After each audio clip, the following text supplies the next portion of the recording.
Hello, my name's James Allen Sturdivant, and I wrote You've Got to Connect for World Book. But like most of you, I'm a teacher, and I've watched this summer vacation, poof, just evaporate. So World Book challenged me to challenge you. Give them something to aspire to when they return to the classroom in a few weeks, they prompted.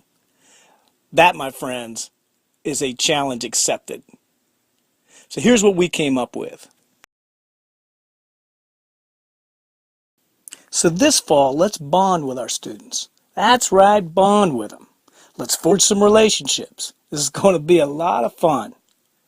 In the process, I'd like to invite you to embrace two mantras. More about those mantras shortly.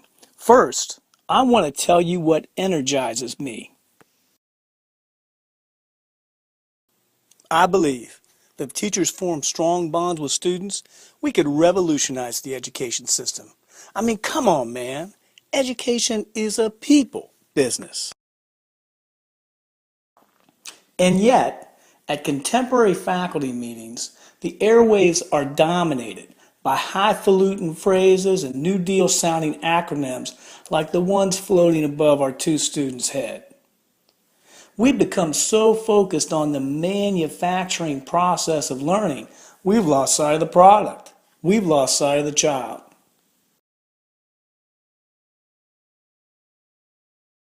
This is my 30th year teaching in a high school classroom.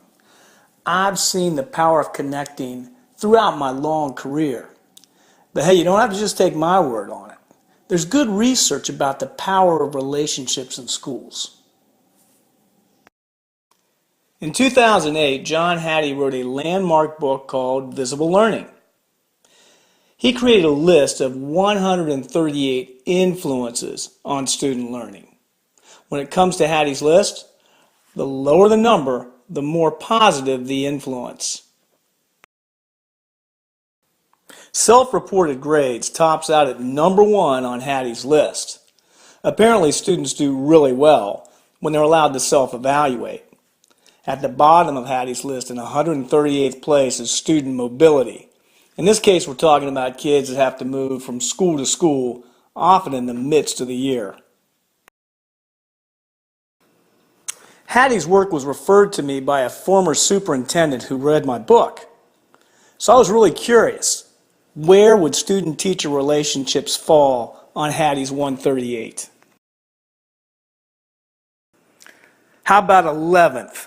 That's right, 11th place, baby.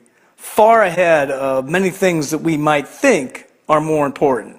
Things like cooperative learning, teaching strategies, professional development, class size, or even the presence of a gifted and talented administrator as our leader.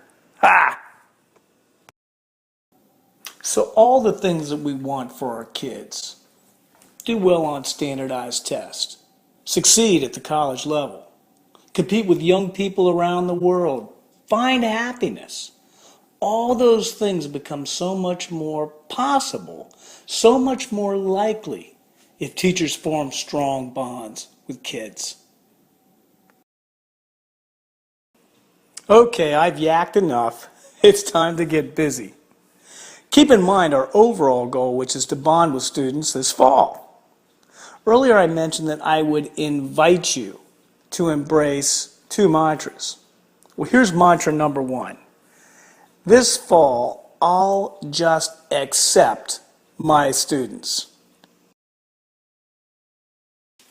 Like most mantras, mantra number 1 is easy to understand. Applying it, on the other hand, is a different matter. Let's face it, generation gaps are powerful. Don't believe me? Check out this next quote. I see no hope for the future of our people if they are dependent on the frivolous youth of today. For certainly all youth are reckless beyond words. When I was a boy, we were taught to be discreet and respectful of elders.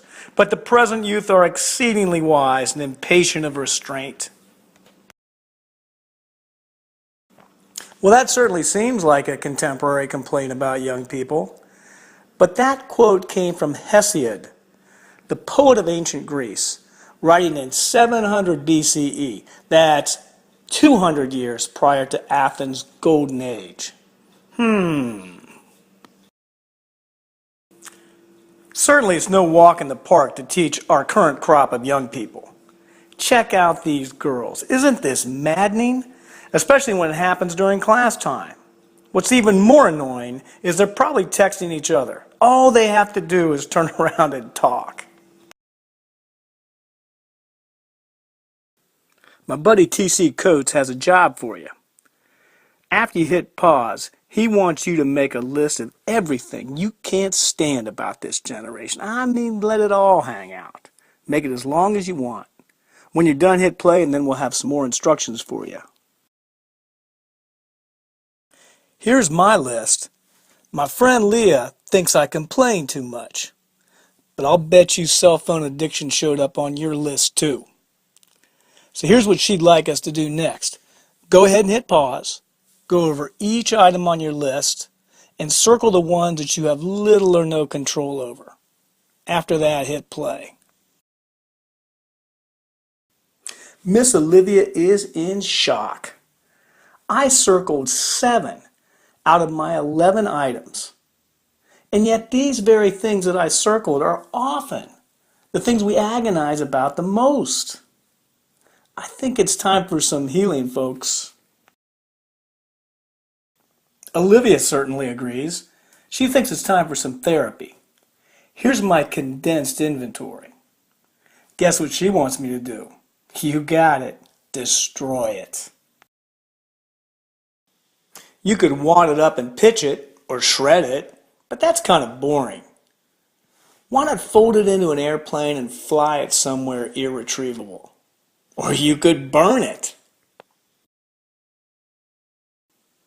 Regardless of how you get rid of this list, the physical act could be a cathartic experience for you.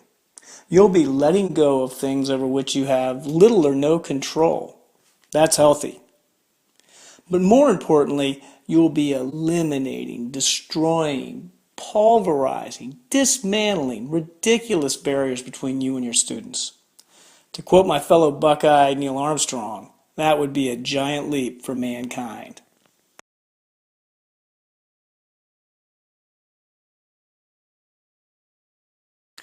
Educators are frequently lectured, get to know your students. But that's often easier said than done. Many of the most needy kids can be pretty closed down. Trying to get to know them before they're ready can be counterproductive. So with Mantra 2, we're going to reverse engineer the problem of becoming familiar with our students. So Mantra 2 reads, this fall, I'm going to share my life with my students. This second mantra might make some of you uncomfortable, but rest assured your students share their lives constantly on social media.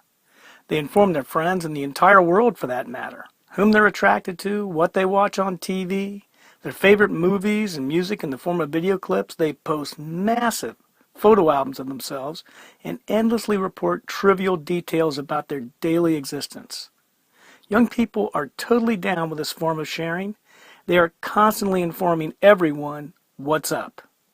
You might think it's strange to announce to the world what you're having for dinner, but your students don't. Your life is comprised of many seemingly ordinary experiences. Your kids would probably find some of them fascinating.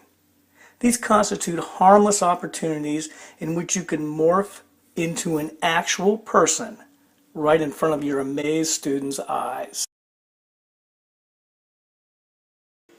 How about sharing these experiences with your kids? A new movie you just saw. Perhaps a new local restaurant you visited for the first time. Detail a particularly challenging workout or map out a new home construction project. Have your students select your new eyeglass frames or your next car. Or maybe display a before and after picture of your next haircut. I do this stuff all the time. Check it out. Like when I took my pug/dachshund to the dog groomer for a toenail trim. My students accompanied me on the journey of installing an outdoor shower on my back porch. I like trying new things, like running barefoot. Oh, yes, you can take it too far. Please don't try this on a first date. So now it's your turn. Hit pause and search your phone, your computer, or a box in the attic for an interesting photo. Compose a brief narrative about how you could use this image to introduce yourself to your students. It could be included in a handout where students have to make guesses about what's transpiring, like an anticipation guide. Or you could display it on a projector and prompt kids to become journalists and compose a brief story about what they see. Share your life frequently, and in the process you'll come alive for your students. Once you become more familiar, you'll be so much more approachable. Getting to know all your students will be easy.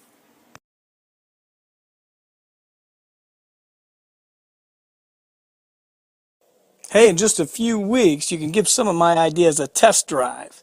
It could be a fun September. Have a great year, and thanks for watching.